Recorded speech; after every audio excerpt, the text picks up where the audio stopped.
ফেরাউন তখন নিঃস্ব দেউলিয়া, ঋণে জর্জরিত। ঋণ পরিশোধ করার ভয়ে ঘরের মধ্যে লুকিয়ে পড়ে। অতএব একে একে পাওনাদার ফেরাউনের বাড়িতে আসতে থাকে। ফেরাউন ছিল খুবই চতুর এবং প্রতারক। শুধু প্রতারক নয়, বাটপার। তাই সে ঘরের মধ্যে থাকলেও ঘরের দরজাটা খোলা রাখতো, যাতে পাওনাদার বুঝতে পারে বাড়িতে কেউ নেই। দিনের পর দিন এভাবেই পাওনাদার সেখানে আসে, কিন্তু ফেরাউনের দেখা না পেয়ে তারা ফিরে যায়। ফেরাউন একা একা ভাবতে থাকে, এভাবে আর কতদিন নিজেকে লুকিয়ে রাখবো, নিজেকে প্রতিষ্ঠিত করতেই হবে। সেই সময় মিশর ছিল অর্থনৈতিক দিক থেকে বিশ্বের সেরা। অতঃপর ফেরাউন পাওনাদারের ভয়ে রাতের গভীর আধারে বলক থেকে মিশরের উদ্দেশ্যে লুকিয়ে লুকিয়ে রওনা হলেন। সারা রাত অনেক পথ অতিক্রম করার পর শেষ পর্যন্ত মিশরে পৌঁছালো। কিছু দূর যাবার পর তার বন্ধু হামানের সাথে সাক্ষাৎ হলো। তাকে দেখা মাত্রই হামান জিজ্ঞাসা করলো, প্রিয় বন্ধু, তুমি এখানে কেন? তোমার কি অবস্থা? তখন ফেরাউন বলল, বন্ধু হামান, আমি খুবই মুসিবতের মধ্যে আছি। পাওনাদারের ভয়ে লুকিয়ে পালিয়ে এসেছি। আমি একেবারে নিঃস্ব, চারিদিকে ঋণে জর্জরিত। এখন আমার কোনো একটা কাজের প্রয়োজন। তখন হামান বলল, ফেরাউন, আমারও একই অবস্থা, আমার একটা কাজের প্রয়োজন। অতঃপর ফেরাউন ও হামান কাজের সন্ধানে বেরিয়ে পড়লেন। কিছু পথ অতিক্রম করার পর তারা ক্ষুধায় এবং তৃষ্ণায় কাতর হয়ে পড়েছিল। দূরে লক্ষ্য করে দেখলো একটি লোক তরমুজ খেতে তরমুজ কাটার কাজ করছে। তখন ফেরাউন ও হামান ধীরে ধীরে সেই তরমুজ খেতের সামনে গিয়ে বলল, চাচা যান, আমরা খুবই ক্ষুধার্ত, আমাদের কিছু তরমুজ খেতে দেবেন? এই কথা শোনা মাত্র লোকটি তাদের তরমুজ খেতে দিল। তারা পেট ভরে তরমুজ খেয়ে তৃপ্তি পেল। তারপর ওই তরমুজ ক্ষেতের মালিক তাদেরকে জিজ্ঞেস করলো, তোমাদের তো আগে কখনো দেখিনি, তোমরা কে আর কোথা থেকে আসছো? তখন ফেরাউন বলল, আমরা ভিন দেশি, বলক থেকে আসছি কাজের জন্য। তরমুজ ক্ষেতের মালিক ভাবলো তারও কাজের লোক দরকার, তাই সে তাদেরকে বলল, তোমরা কি আমার কাছে কাজ করবে? হামান বলল, অবশ্যই কাজ করব। তখন তরমুজ ক্ষেতের মালিক বলল, আমার কাছে কাজ করতে হলে সৎভাবে কাজ করতে হবে, চুরি করা যাবে না। ফেরাউন ছিল প্রতারক, তাই সে চালাকি করে বলল, আমি জীবনে কখনো মিথ্যা বলিনি, আর চুরি তো দূরের কথা। এইভাবে বিভিন্ন চালাকি পন্থা অবলম্বন করে ফেরাউন ও তার বন্ধু হামান তরমুজ ক্ষেতের মালিকের মন জয় করে, কাজে নিযুক্ত হলো। পরের দিন থেকে ফেরাউন ও হামান তরমুজ নিয়ে বাজারে যায়। বাজার থেকে তরমুজগুলো বেশি দামে বিক্রি করে মালিকের কাছে বেশি লাভ দেখায়। এভাবেই আরো বেশি মালিকের মন জয় করে নেয়। বেশ কিছুদিন অতিবাহিত হয়ে গেল।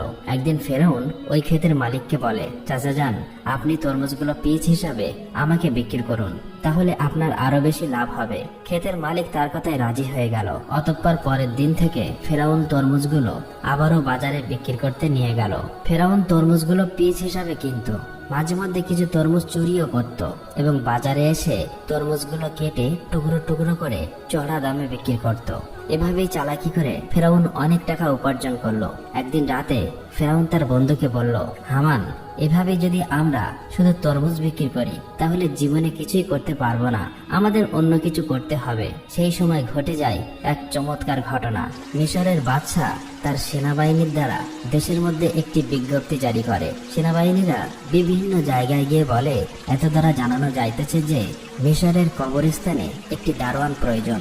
যদি কোনো ব্যক্তি এই চাকরি করতে ইচ্ছুক হও তাহলে সে যেন অতি সত্বর মিশরের বাদশার দরবারে যোগাযোগ করে। এই কথা বলে সেনাবাহিনীরা সেখান থেকে চলে গেল। এই সমস্ত কথা প্রত্যক্ষ পরোক্ষভাবে শ্রবণ করার পর ফেরাউন তার বন্ধুকে বলল, হামান, চলো আমরা রাজ দরবারে যাই। হামান বলল, আমার মনে হয় এটা সম্ভব হবে না। তখন ফেরাউন বলল, এই কাজ হাতছাড়া করা যাবে না, চলো আমরা একবার চেষ্টা করি। অতঃপর ফেরাউন ও হামান দেরি না করে সাথে সাথে মিশরের রাজ দরবারে হাজির হলো। মিশরের বাদশা তাদেরকে জিজ্ঞেস করলো, তোমরা কে আর কি চাও? তখন ফেরাউন করজোরে অনুরোধ করে বলল, আমি মুসাফির, ভিন দেশ থেকে এসেছি, আমি খুবই অভাবী। আমি শুনেছি আপনি কবরস্থানের দারোয়ান নিযুক্ত করবেন, তাই দয়া করে আমাকে যদি এই চাকরিটা দিতেন আপনার কাছে চিরকৃতজ্ঞ থাকতাম। মিশরের বাদশা ফেরাউনকে দেখে মনে মনে ভাবলো, তার তো শরীর স্বাস্থ্য ভালো, চেহারাও ভালো, মনে হয় সে পারবে।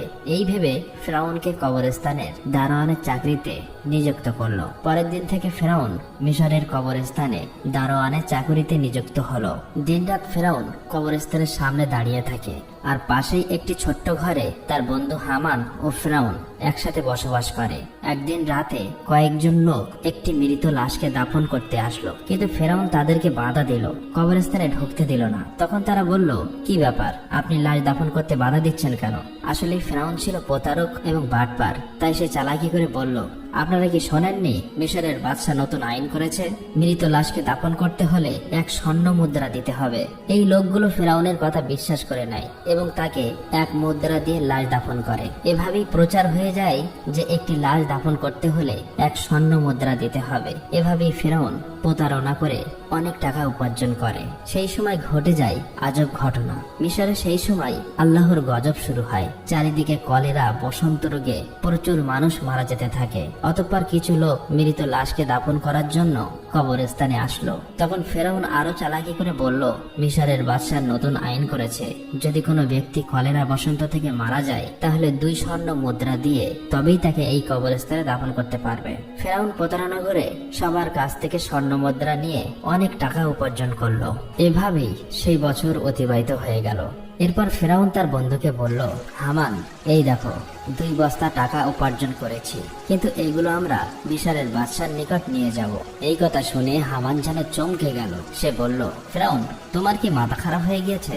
যে টাকার জন্য এত কষ্ট করলে, সবার থেকে প্রতারণা করলে, আর শেষ পর্যন্ত কিনা সেই টাকাগুলো বাদশাকে দিয়ে দেবে? ফেরাউন বলল, হামান, ধৈর্য ধরো, আমার বুদ্ধি ক্রমশ প্রকাশ পাবে। অতঃপর সে দেরি না করে পরের দিন ফেরাউন ও হামান 2 বস্তা স্বর্ণ মুদ্রা নিয়ে মিশরের বাদশার দরবারে হাজির হলো। মিশরের বাদশা তাদেরকে জিজ্ঞেস করলো, কি ব্যাপার, তুমি বস্তা নিয়ে রাজ দরবারে এসেছো কেন? তখন ফেরাউন বলল, জাহাপনা, আমি 2 বস্তা স্বর্ণ মুদ্রা নিয়ে এসেছি। এই কথা শুনে বাদশার মন্ত্রী তাদেরকে ধমক দিয়ে বলল, তোমার সাহস দেখে আমি আশ্চর্য হয়ে যাচ্ছি যে তুমি মিশরের বাদশার সামনে দাঁড়িয়ে টাকার বড়াই দেখাচ্ছ। তখন মিশরের বাদশা বলল, এত স্বর্ণ মুদ্রা তুমি কোথায় পেলে, আর এটা নিয়ে এসেছো কেন? তখন ফেরাউন বলল, জাহাপনা, যারা মৃত লাশকে দাফন করতে আসতো তাদের কাছ থেকে আমি 1 স্বর্ণ মুদ্রা নিতাম। তাছাড়া এতে আমার বেতনের টাকা আছে। আমার মূল উদ্দেশ্য হলো মিশরে গত 2 বছর যে সকল গরিব মানুষ খাজনা দিতে পারেনি তাদের পক্ষ থেকে আমি স্বর্ণের মুদ্রাগুলি আপনাকে দিলাম, আপনি তাদের খাজনা মাফ করে দিন। এমন কথা শুনে সেখানে থাকা সমস্ত লোক আশ্চর্য হয়ে গেল। মিশরের বাদশা তার এই কর্মকাণ্ড দেখে আকর্ষিত হলো এবং তার প্রতি বিশেষ দৃষ্টি আকর্ষণ করলো। পরের দিন থেকে সারা মিশরে প্রচার হয়ে গেল যে একজন কবরস্থানের দারোয়ান মিশরের গরিব মানুষের 2 বছরের খাজনা মিটিয়ে দিয়েছে। সমস্ত মিশরের লোক বলতে লাগলো, এমন ভালো মানুষ সারা মিশরে দ্বিতীয়টি দেখা যায় না। ওই ব্যক্তিটি কবরস্থানের দারোয়ান না হয়ে যদি আমাদের দেশের বাদশা হতো তাহলে কতই না সুখী হতাম। এভাবেই প্রথমে মিশরের বাদশা, তারপর মিশরের মানুষের মন জয় করে নিল। অতঃপর অনেকদিন অতিবাহিত হয়ে গেল। একদিন মিশরের বাদশা বার্ধক্যজনিত কারণে ইন্তেকাল করলেন। তখন চারিদিকে সবাই চিন্তিত হয়ে পড়ল, কি হবে দ্বিতীয় রামেসিস, মিশরের বাদশা। কয়েকদিন পর রাজ দরবারে একটি জরুরি মিটিং এর আয়োজন করা হলো। সেখানে থাকা বিশিষ্ট জ্ঞানী ব্যক্তিদের মধ্য থেকে একজন বলল, এইভাবে তো আর মিশরের বাদশার আসন খালি রাখা যাবে না। কি হবে মিশরের বাদশা, আপনারা সবাই আলোচনা করে বলুন। তখন সেখানে থাকা একজন বলল, হুজুর, আমাদের মনে হয় যে ছেলেটি কবরস্থানের দারোয়ান অর্থাৎ ফেরাউন, তার যেমন স্বাস্থ্য তেমন প্রখর বুদ্ধি, তাছাড়া সে তো খুবই ভালো, জনগণের কথাও ভাবে, আমাদের মনে হয় তাকে বাদশা করা উচিত। তখন সে বিশিষ্ট জ্ঞানী ব্যক্তিটি বলল, ঠিক আছে, তবে তাই হোক। সবার অনুমতিতে ফেরাউন হলো মিশরের বাদশা। যে লোকটি একদিন তরমুজ বিক্রি করত, কবরস্থানের দারোয়ান ছিল, ভাগ্যের পরিবর্তনে আজ সে সমগ্র মিশরের বাদশা। আসলে ফেরাউন যে কত নিকৃষ্ট মানুষ ছিল তা কারো জানা ছিল না। এদিকে ফেরাউন মিশরের বাদশা হবার পরে আবারও বিভিন্ন চালাকি ও প্রতারণা করে তার বন্ধু হামানকে মন্ত্রী বানিয়ে দেয়। একদিন ফেরাউন রাজদরবারে বসেছিল। তিনি হঠাৎ করে ঘোষণা করলেন, সমগ্র মিশরে গত 1 বছরে কোনো মানুষের খাজনা দিতে হবে না। এই সমস্ত খাজনা ফেরাউনের তরফ থেকে মাফ করা হবে। এই খবর পেয়ে সমগ্র বিশ্বের সাধারণ গরিব মানুষ ভীষণ খুশি হলো। অতঃপর ফেরাউন ও হামান ছাড়া যখন কেউ ছিল না, তখন হামান বলল, বন্ধু ফেরাউন, এভাবে যদি সমস্ত খাজনা মাফ করে দাও তাহলে বাদশাহী চলবে কিভাবে? ফেরাউন বলল, হামান, ধৈর্য ধরো, এরপর আমি এমন বুদ্ধি করব যে সারা জীবন আমরাই হব সমগ্র বিশ্বের বাদশা। এমন কোনো শক্তি নেই যে আমাদেরকে হারাতে পারবে, তার জন্য বুদ্ধির প্রয়োজন। এই কথা বলে তারা দুজনে একে একে চলে গেল। পরের দিন থেকে সারা মিশরে ফেরাউনের নাম আলোচিত হতে লাগলো। এই সময় হামান ফেরাউনকে ডেকে বলল, বন্ধু ফেরাউন, তুমি যদি সারা জীবন বাদশা থাকতে চাও তাহলে কিছু কাজ অবশ্যই প্রয়োজন। তখন ফেরাউন বলল, কি সেই কাজ? এরপর হামান একে একে সব বলে দিল। অতঃপর ফেরাউন রাজদরবারে একটি জরুরি মিটিংয়ের আয়োজন করলো। তখন ফেরাউন বলল, আজ থেকে সারা মিশরে কোনো শিক্ষা ব্যবস্থা থাকবে না, সমস্ত পাঠশালা বন্ধ করে দেওয়া হবে। ফেরাউন রাজকীয় ফরমান জারি করলো, মিশরের কোনো ব্যক্তি শিক্ষা নিতে এবং দিতে পারবে না। যদি কোনো ব্যক্তি এই হুকুম অমান্য করে তাহলে তাকে হত্যা করা হবে। সারা মিশরে যারা ছোট ছোট পাথরের মূর্তি বানিয়ে পূজা করে সেগুলি যেন ভেঙে দিয়ে ফেরাউনের মূর্তি পূজা করে। এইভাবে অল্প দিনের মধ্যে ফেরাউনের কথায় ভীত হয়ে লেখাপড়া বন্ধ করে দেয় এবং সমগ্র মিশরের মানুষ আল্লাহর কথা ভুলে গিয়ে মূর্খ অজ্ঞতা হয়ে পড়ে। মানুষ সম্পূর্ণরূপে চতুষ্পদ জন্তুর মতো হয়ে পড়ল। এরপর ফেরাউন ব্যাপক অহংকারী হয়ে গেল। নিজেকে এত বড় মনে করতে লাগলো যে অহংকারে পরিপূর্ণ হয়ে নিজেকে খোদা দাবি করলো। দিনের পর দিন জনগণের উপর খাজনার পরিমাণ বাড়িয়ে দিল। অন্যায় অত্যাচার বেড়ে গেল। একাকী ফেরাউন সারা মিশরে শাসন কার্য চালাতে লাগলো। সুদ, ঘুষ, জেনা, ব্যভিচারের পরিমাণ বেড়ে গেল। এক কথায় ফেরাউন বনি ইসরায়েলদের অপমান অপদস্থ করতে লাগলো। শুধুমাত্র আসিয়া ব্যতীত অন্য কেউই ফেরাউনের অপমান অপদস্থ থেকে রেহাই পেত না, কারণ আসিয়া ছিল সে যুগের সবচেয়ে সুন্দরী, গুণবতী এবং ধার্মিক নারী। সুতরাং বহু বছর পর ফেরাউন আসিয়াকে স্ত্রী রূপে বরণ করেছিল। একদা আসিয়া তার নিজ কক্ষে বসেছিলেন। মনে মনে ভাবতে লাগলো, যেভাবে স্বামী ফেরাউন দেশের জনগণকে অন্যায়ভাবে অত্যাচার করছে, নিজেকে খোদা বলে দাবি করছে, তাতে নিজে তো আল্লাহর গজবে পতিত হবেই এবং দেশের সমস্ত মানুষকে ধ্বংস করবে। ঠিক ওই সময় ফেরাউন সেই কক্ষে প্রবেশ করলো এবং বলল, আজিয়া, তোমাকে এমন চিন্তিত দেখাচ্ছে কেন? তখন আজিয়া বলল, প্রিয় স্বামী, আপনি নিশ্চয় জানেন যে এই পৃথিবী, চন্দ্র, সূর্য, আসমান, জমিন সবকিছু সেই মহান আল্লাহ তাআলা সৃষ্টি করেছেন। সুতরাং মানুষ যতই ক্ষমতা লাভ করুক না কেন, একটি ছোট্ট পতঙ্গ সৃষ্টি করতে পারে না। মানুষ মরণশীল, একদিন সবাইকে পৃথিবী ছেড়ে চলে যেতে হবে।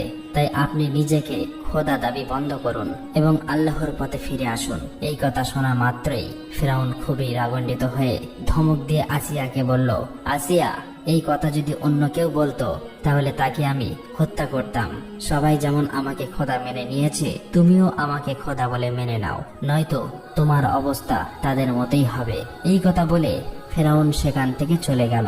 এদিকে আসিয়া খুব চিন্তিত হয়ে পড়ল, কেননা তার কিছুই করার ছিল না। চোখ দিয়ে শুধু অশ্রু ঝরতে লাগলো। এভাবেই বহুদিন অতিবাহিত হয়ে গেল। অতঃপর ফেরাউন একদিন তার নিজ কক্ষে শায়িত ছিলেন। গভীর রজনীতে তিনি স্বপ্নে দেখলেন একটি বিশাল বড় আগুনের গোলা বনি ইসরায়েলের দিক থেকে এসে সারা মিশরকে জ্বালিয়ে পুড়িয়ে ছাই করে দিচ্ছে, অথচ বনি ইসরায়েলদের কিছুই হয়নি। এই স্বপ্ন দেখে ফেরাউন তাড়াতাড়ি জেগে গেল। ফেরাউন দেরি না করে পরের দিন দেশের বিভিন্ন প্রান্তে থাকা বড় বড় জ্যোতিষীদের রাজ দরবারে ডাকলেন এবং নিজের স্বপ্নের কথা বললেন। ফেরাউনের এই স্বপ্নের তাবির করে জ্যোতিষীদের মধ্যে একজন জ্যোতিষী বলল, জাহাপনা, আপনি কিছু মনে করবেন না, ভবিষ্যতে আমরা আপনার মৃত্যু দেখতে পাচ্ছি। আপনি বেশি দিন মিশরের বাদশা থাকতে পারবেন না, আপনার ক্ষমতা চূর্ণ বিচূর্ণ হয়ে যাবে। এই কথা শ্রবণ করে ফেরাউন অত্যন্ত রাগান্বিত হয়ে জ্যোতিষীকে ধমক দিয়ে বলল, কি বলতে চাইছো? আমাকে ক্ষমতা থেকে হারাবে এমন কোন শক্তি আছে? তখন জ্যোতিষী বলল, বনি ইসরায়েলদের মধ্য হতে মুসা নামক একটি ছেলে আপনার ক্ষমতা শেষ করে দেবে। এই কথা বলে তারা সেখান থেকে চলে গেল। কিছুদিন পর ফেরাউন হামানকে বলল, সারা মিশরে যে ঘরে শিশু পুত্র সন্তান থাকবে তুমি সৈন্য বাহিনী নিয়ে তাদেরকে হত্যা করো। ফেরাউনের কথা মতো হামান সেনাবাহিনী নিয়ে মিশরের প্রতিটি বাড়িতে তল্লাশি করে পুত্র সন্তানদের হত্যা করতে লাগলো। তাফসীর কারকদের মতে এভাবেই যখন প্রায় ৮০,০০০ পুত্র সন্তান হত্যা করা শেষ হলো, তখন ফেরাউন আবারও মিশরের সবচেয়ে বড় বড় জ্যোতিষীদের গণনার জন্য আনা হলো। অতঃপর জ্যোতিষীরা তখন বলল, জাহাপনা, আমরা গণনা করে দেখতে পাচ্ছি আপনি যতগুলো পুত্র সন্তান হত্যা করেছেন তার মধ্যে মুসা নামক সেই ছেলেটি নেই। তখন ফেরাউন বলল, ভালো করে গণনা করো। এবার জ্যোতিষীরা বলল, জাহাপনা, আমরা গণনা করে দেখতে পাচ্ছি আপনি যতই তাকে হত্যা করার চেষ্টা করেন না কেন তাকে হত্যা করতে পারবে না। মূসা নামক সেই ছেলেটি আপনার ক্ষমতা চূর্ণ বিচূর্ণ করে দেবে। আর সেই ছেলেটি এখন শিশু। এই কথা শোনা মাত্রই ফেরাউন আরো রাগান্বিত হলো এবং সাথে সাথে হুকুম করলো, তোমরা প্রতিটি বাড়িতে গিয়ে তল্লাশি করো, যে ঘরে মূসা থাকুক না কেন তাকে হত্যা করো। এই খবর সারা মিশরে ছড়িয়ে পড়ল। তখন হযরত মূসা আলাইহিস সালামের আম্মাজান খুবই চিন্তিত হয়ে পড়লেন কিভাবে তার শিশু মূসাকে বাঁচাবে। ঠিক ওই সময় তার কন্যা মরিয়ম নদীর চরে ছাগল চড়াচ্ছিল। ভালো করে লক্ষ্য করে দেখলো হামান সহ ফেরাউনের অনেক সৈন্যবাহিনী তাদের বাড়ির দিকেই যাচ্ছে। এটা দেখার পর মরিয়ম খুব দ্রুত তার বাড়িতে চলে আসলো এবং বলল, আম্মাজান, ফেরাউনের সৈন্যবাহিনী আমাদের বাড়ির দিকে আসছে, আমার ভাই মূসাকে তুমি বাঁচাও।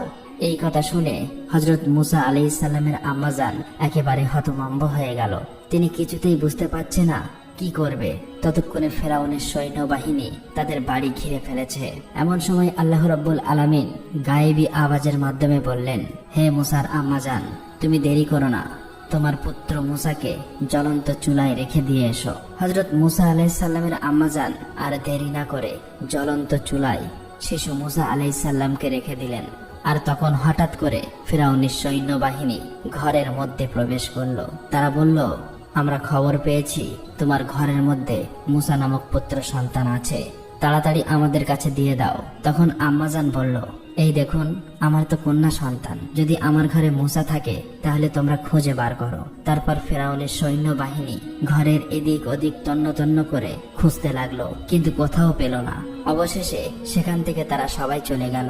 এরপর হযরত মূসা আলাইহিস সালামের আম্মাজান কাঁদতে কাঁদতে ওই জ্বলন্ত চুলার কাছে গিয়ে দেখলো হযরত মূসা আলাইহিস সালাম বেঁচে আছে এবং ওই জ্বলন্ত আগুনের মধ্যেই খেলা করছে। আল্লাহর কুদরতে হযরত মূসা আলাইহিস সালামের একটি পশমও আগুনে পড়েনি। তখন হযরত মূসা আলাইহিস সালামের আম্মাজান আল্লাহর দরবারে শুকরিয়া আদায় করলেন এবং বললেন, হে আল্লাহ, তুমি সমস্ত ক্ষমতার মালিক, সমস্ত প্রশংসা তোমারই। আল্লাহ গো, তুমি আমার পুত্র মূসাকে বাঁচিয়েছো।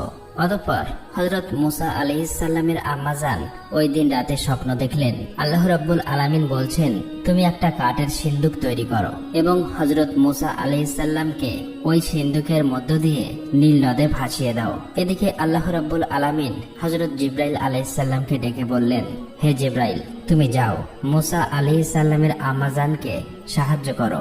এই নির্দেশ পেয়ে হযরত জিবরাইল আলাইহিস সালাম মূসা নবীর বাড়ির দিকে আসতে লাগলেন। সকালবেলা হযরত মূসা আলাইহিস সালামের আম্মাজান নিজের ঘরের সামনেই খুবই চিন্তিত অবস্থায় ছিলেন। এমন সময় দেখলেন একজন দরবেশ তার বাড়িতে এসে হাজির হলেন। তখন মূসা নবীর আম্মাজান বললেন, আপনি কে? আপনাকে তো চিনলাম না। তখন তিনি নিজের পরিচয় গোপন রেখে বললেন, আমি একজন কাঠ মিস্ত্রি। আপনার কি কোনো কাঠের জিনিস তৈরি করতে হবে? সাথে সাথে মূসা নবীর আম্মাজান বলল, অবশ্যই, আমার একটা কাঠের সিন্দুক তৈরি করতে হবে। আর এভাবেই আল্লাহ তাআলা সেদিন জিবরাইল আলাইহিস সালামের মাধ্যমে মূসা আলাইহিস সালামের আম্মাজানকে সিন্দুক বানিয়ে সাহায্য করেছিল। অতঃপর মূসা আলাইহিস সালামকে নীল নদে ভাসিয়ে দিলেন। আল্লাহর কি কুদরত! নীল নদের স্রোত যেদিকে যায় হযরত মূসা আলাইহিস সালামের কাঠের সিন্দুক ওই স্রোতের উল্টো দিকে যায়।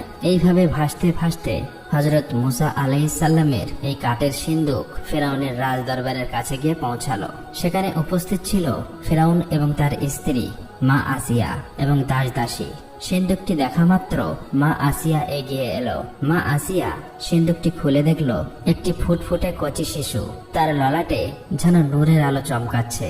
এত সুন্দর শিশু সে জীবনে কখনোই দেখেনি। তাই দেরি না করে মা আসিয়া মূসা আলাইহিস সালামকে কোলে তুলে নিল এবং ফেরাউনের কাছে গিয়ে বলল, দেখুন কত সুন্দর শিশু, এই শিশুটিকে আমি লালন পালন করব। এটা শুনে ফেরাউন বলল, না, এই শিশুই হয়তো আমাদের শত্রু হবে। এটাই বনি ইসরাইলদের মধ্যে থেকে কোন এক শিশু হতে পারে, একে আমি হত্যা করব। তখন মা আসিয়া বলল, কি বলছেন? এটা যদি বনি ইসরাইলদের কোন শিশু হতো তাহলে নদীর স্রোতে উল্টো দিকে কিভাবে আসলো? এটা তো ওই দিকে যাওয়ার কথা ছিল। এই যুক্তি শুনে ফেরাউন আর কিছু বলল না, শুধু বললেন, ঠিক আছে, তুমি এই শিশুকে লালন পালন করতে পারো। অতঃপর মা আসিয়া হযরত মুসা আলাইহিসসালামকে নিয়ে রাজ দরবারে প্রবেশ করলেন। ফেরাউন যখন মুসা আলাইহিসসালামকে কোলে তুলে নিল এবং নিজের সন্তান রূপে আদর করার জন্য চুম্বন দিতে যাবে, এমন সময় হযরত মুসা আলাইহিসসালাম আল্লাহর হুকুমে ওই কচি শিশু হাতে এত জোরে ফেরাউনকে চড় মারল যেন রাজদরবার কেঁপে গেল। মনে হলো যেন ভূমিকম্প শুরু হয়ে গেছে। তখন ফেরাউনের মনে সন্দেহ প্রকাশ পেল। মনে মনে বলতে লাগলো, নিশ্চয়ই এই শিশু কোনো সাধারণ শিশু নয়, একে পরীক্ষা করতে হবে। তখন ফেরাউন একজনকে বলল, যাও কিছুটা স্বর্ণ আনো আর তার সাথে আগুন নিয়ে এসো, এই শিশুকে পরীক্ষা করব। এটা শুনে সেখানে থাকা উপস্থিত সবাই হতবাক হয়ে গেল। এই লোকটি যখন আগুন আর স্বর্ণ নিয়ে আসলো, ঠিক ওই সময় আল্লাহ রাব্বুল আলামিন হযরত জিবরাইল আলাইহিসসালামের মাধ্যমে হযরত মুসা আলাইহিসসালামের হাত আগুনের দিকে ঘুরিয়ে দিল আর মুসা আলাইহিসসালাম চিৎকার করে কাঁদতে লাগলো। তখন আসিয়া বলল, আপনার মতো কঠিন হৃদয় এবং নিষ্ঠুর এই পৃথিবীতে আর কেউ নেই। এই কচি শিশু কি আগুন এবং স্বর্ণের কোনো পার্থক্য জানে? অতঃপর ফেরাউনের মনে সন্দেহ মুছে গেল। আর এইভাবে হযরত মুসা আলাইহিসসালাম ফেরাউনের বাড়িতেই বড় হতে লাগলো। প্রিয় দর্শক, আজকের ভিডিও এখানেই শেষ। আসসালামু আলাইকুম, সবাই ভালো থাকবেন।